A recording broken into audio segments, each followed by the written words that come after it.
Ko tu vari redzēt? Ne, nu te varēs redzēt, kur kas tev ir ar populāciju, kas tev ir ar singulāciju, kas tev būs ar attālumiem. Un, Attālums starp sēklām? Jā, un programmā, protams, tur tā analītika ir dziļāka. Jā. Šitā ir operatīvā lieta. Jā, kas tie par aibumiem tur uz tā lauka ir? Tas ir tur, kur deva mazliet nostaigā rindā.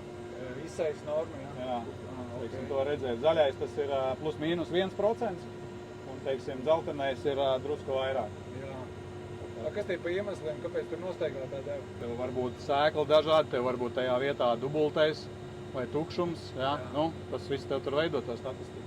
Kaut ko sēmašīna arī var nogļukot kaut ko pat?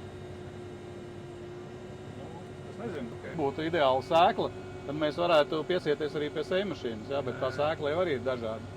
Tā kā, nu, tur jau viss kaut kas var būt.